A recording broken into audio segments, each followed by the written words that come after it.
Pues nuevamente gracias por acompañarnos en este quinto conversatorio sobre los códices divinos, y con la alegría de que hoy sí nos acompaña Rafa y bueno, pues Félix. El tema que hoy abordaremos es acerca de los mapas que podemos encontrar en estos códices.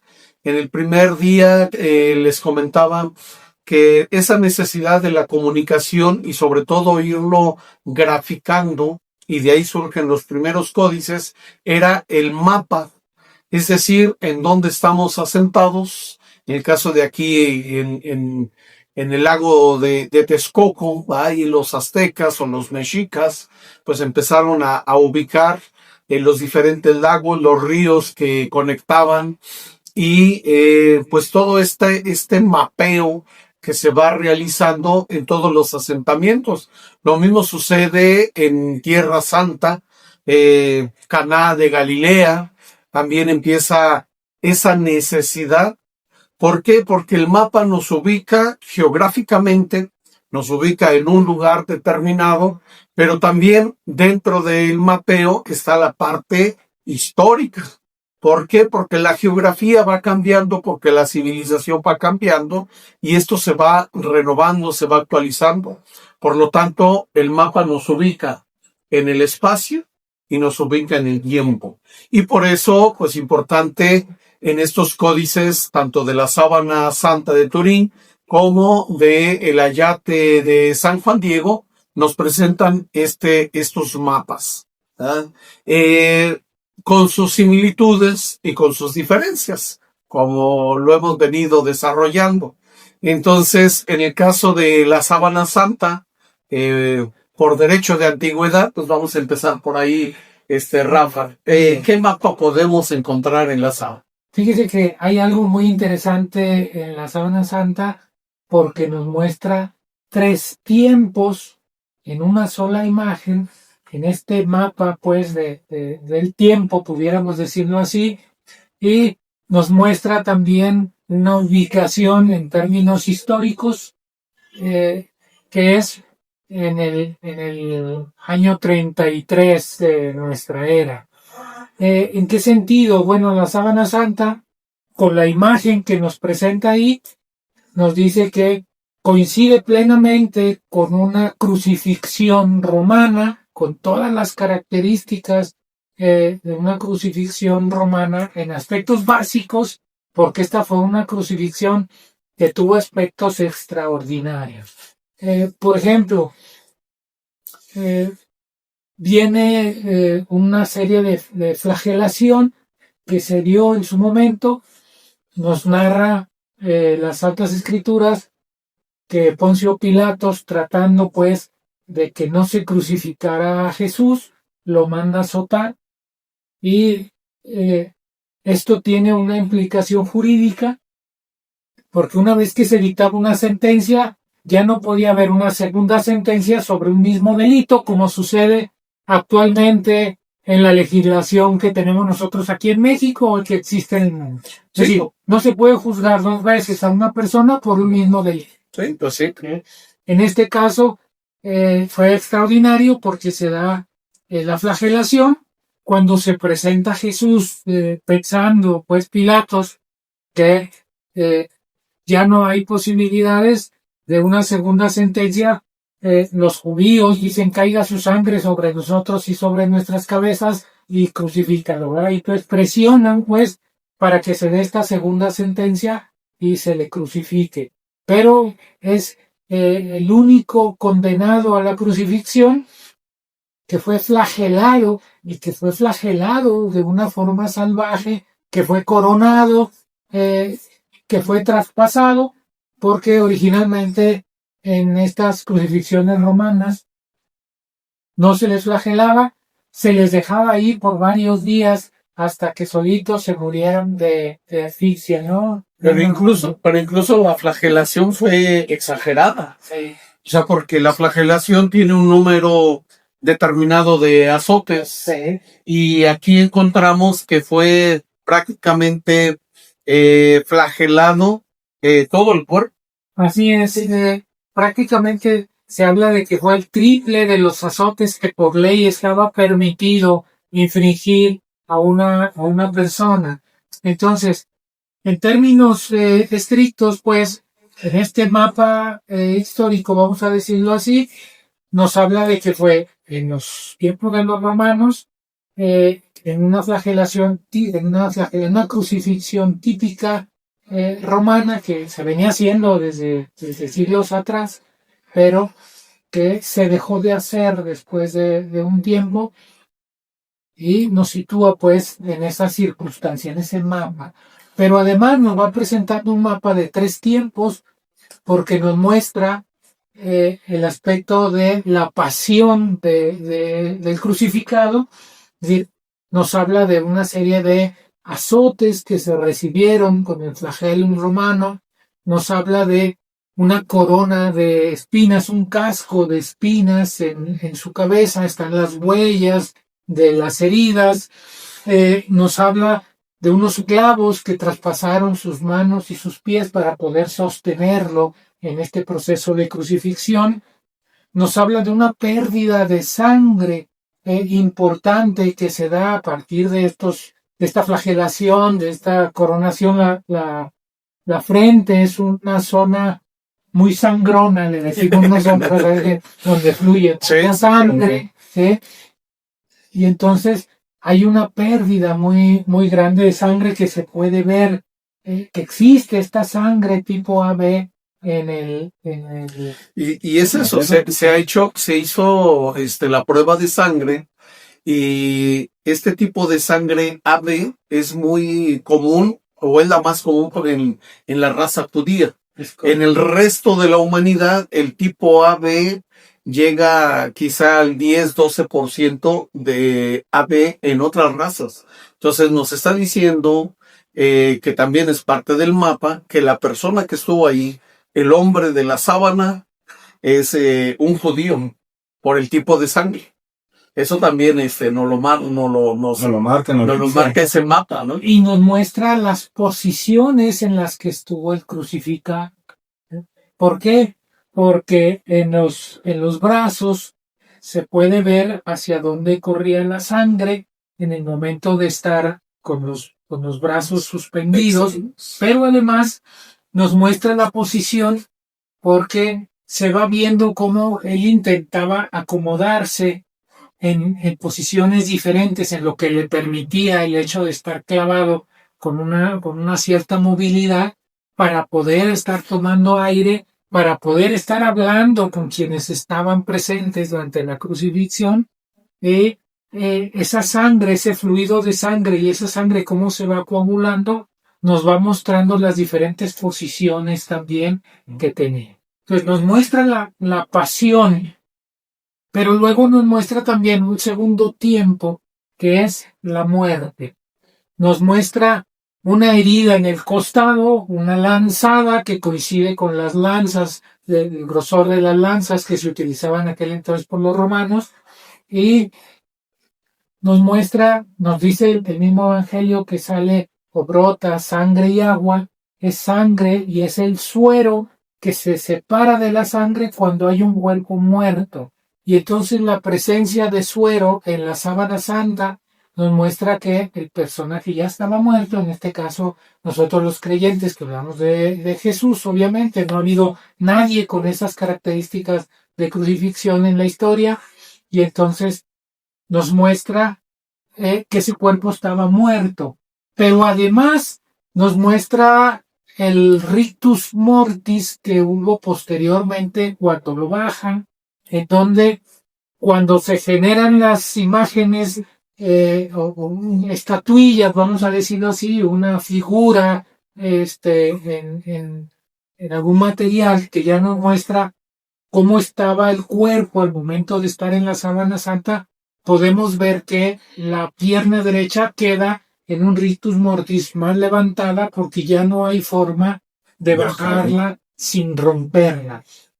Y entonces es interesante porque nos muestra un segundo tiempo. Esa persona estaba muerta en el momento en el que fue envuelta en la sábana santa. Y nos muestra después un tercer momento en este mapa, que es la impronta o la resurrección, en donde es el momento en el que a través, se dice, de un tipo de explosión atómica que requiere una enorme potencia, deja una pequeña sombra en la imagen y en ese momento desaparece el cuerpo, porque además, como la sábana santa estaba por la parte inferior del cuerpo y luego daba vuelta y lo cubría en la parte superior, la misma impronta, la misma imagen que queda en la parte superior queda en la parte inferior, también guardando una pequeña distancia que los mismos científicos afirman que debió estar en ese momento flotando para que pudiera al mismo tiempo dejar la imagen en la parte superior y en la parte inferior. Y algo de lo que se veía, pues, el conversatorio de ayer, que a mí me parece interesante, es que resulta como si quisiéramos nosotros, y piénsenlo ustedes que nos están viendo, ¿de qué está hecha la sombra de una persona? Todos nosotros proyectamos una sombra, y si analizamos la sombra, no sabemos propiamente de qué está hecho. Y lo que vemos nosotros en la sábana santa es propiamente una sombra, ¿sí?, de frente y vuelta, pero es una sombra que nos va a mostrar muchísimas más cosas que vamos a ver más adelante. Oye, y ayer lo comentaba yo, el relato de la transfiguración. O sea, ese momento en que Jesús se manifiesta transfigurado es la palabra que utiliza el evangelista para decir la manifestación gloriosa, ¿no? Lo que debió ser ese instante, ese momento de la resurrección. Y deja ese testimonio, deja ese mapa, pues para que sigamos la ruta, ¿verdad? Para que sepamos por dónde nos va conduciendo. Y en ese sentido, la pedagogía de Dios, o sea, Dios va preparando a la humanidad, dice el escrito a los hebreos, de muchas formas, de muchas maneras. Dios ha ido hablando a la humanidad por medio de los patriarcas, por medio de los profetas.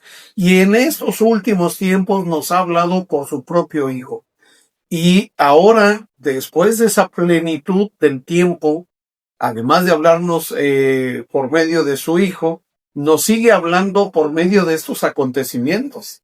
Y el gran acontecimiento de la resurrección, pues todavía nos sigue hablando, sigue dando esas señales, eso que necesitamos nosotros entender y luego profundizar ese misterio, pues porque la resurrección pues es el gran misterio, es la gran verdad fundamental de nuestra fe.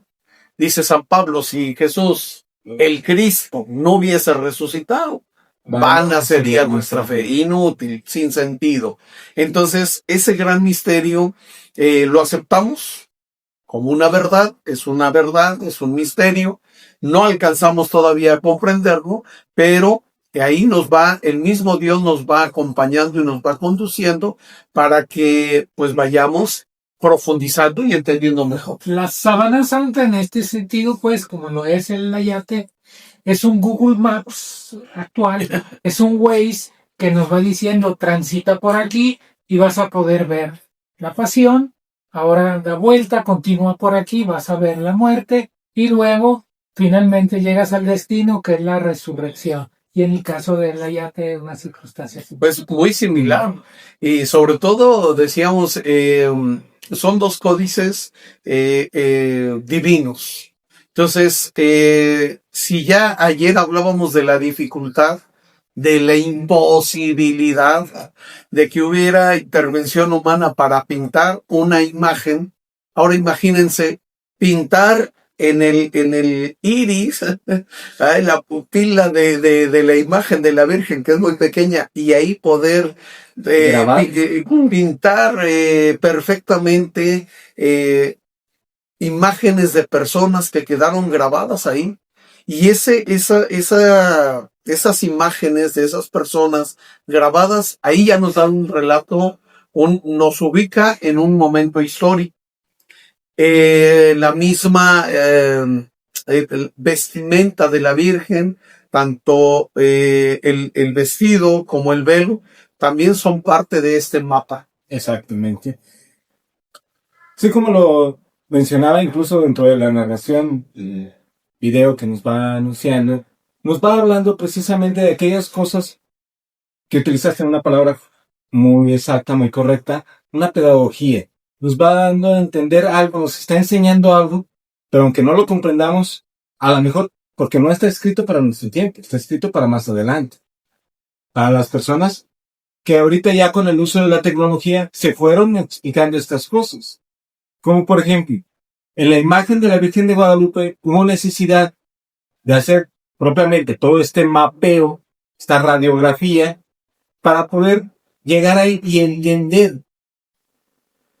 Uno, en el manto aparecen un determinado número de estrellas, pero no nada más en el manto, están también en lo que son las nubes, en la parte propiamente incluso del velo, pero contando cada una de ellas, se puede hacer una direccionalidad histórica de cuándo fue precisamente este momento. ¿Qué quiero decir? Si nos vamos a niveles astronómicos, se puede ubicar este fenómeno la mañana del 12 de diciembre de 1531, porque la posición de las estrellas fue la que nos está guiando. Estas constelaciones, y es algo que ahora ya se puede predecir, ¿no? Anteriormente las predicciones meteorológicas le fallaban mucho, ¿no? Decían, mañana un día lluvioso y estaba el sol. No, mañana va a estar soleado y caía la lluvia. Pero hoy, con esta tecnología, entonces se puede rastrear, se puede reproducir las constelaciones, el día y hora de cada, de cualquier año, de cualquier día, entonces se puede recrear, recreando el cielo de diciembre de 1531, se encuentran perfectamente estas constelaciones. Sabemos que las culturas generalmente utilizaban la Osa Mayor para poderse guiar a través, era su punto de referencia para los mapas, de que no perderme al momento de estar navegando. ¿En qué? O como la frase que se utiliza ahorita cuando empieza uno a navegar en internet. Empiezo navegando, pero termino naufragando si no tengo un punto de referencia. La Osa Mayor está en un determinado punto y en las otras constelaciones nos marcan, aunque mucha gente dice, no es cierto, esto está al revés. ¿Cómo? Pues sí está al revés, pero tiene una explicación lógica. ¿Cómo? No aparece como si lo estuviéramos viendo nosotros de frente. Aparece como si Dios mismo estuviera viendo de frente a la Virgen. Es decir, recordemos que antes en las cortes, la gente aristócrata, cuando iba a visitar al rey, llegaba ante su presencia e iba a caminar, se despedía de él, pero iba caminando de espaldas hasta que una determinada distancia ya se podía dar vuelta para retirarse. Y en ese momento quedó grabada, pero es muy sutil incluso, y solamente voy a mencionar dos pequeños aspectos por cuestiones de tiempo. Uno, la constelación de Virgo queda precisamente en la imagen, o en esa parte de la imagen, donde se marca que la Virgen, que es una Virgen, y que es una Virgen comprometida. Precisamente en esa cintilla negra que le cubre las manos, y que de ahí viene la palabra encinta. Es decir, es una mujer embarazada. Es una madre que está pronta a dar a luz. Pues ya recordemos que estamos a pocos días de la Navidad. Primero. Y un poquito más abajo, en lo que es el vientre, aparece lo que viene siendo la constelación de Leo. Que para muchos dicen, bueno, ¿y por qué Leo? Recordemos que en la misma Biblia lo dice. Se lleva en el vientre al león de la tribu de Judá, es decir, al Mesías. Pero esto es en cuanto a las estrellas. Si se puede rastrear las flores que aparecen en el manto color rosa que simboliza la tierra, aparece un mapa topográfico completamente visible, incluso hasta con sus 3 volcanes, de la Ciudad de México, de lo que es el Valle de México. A veces dicen, es que tiene florecitas, pero no es cualquier flor. Es una flor, un grabado de flor que marca que ahí es un volcán, que ahí es un cerro. Entonces, por eso el mapa topográfico. Aparecen los 3 mapas y es precisamente lo que nos indica. Se vino a aparecer específicamente en el Tepeyac. Y de esto hablaremos también un poquito más a detalle en los próximos capítulos. Y la postura de la Virgen, de pie, parada sobre esta luna, una media luna que marca el eclipse, ajá, que significa precisamente la palabra indígena dicha por primera vez por Tlacaelian, el hermano de Moctezuma y Luicamina.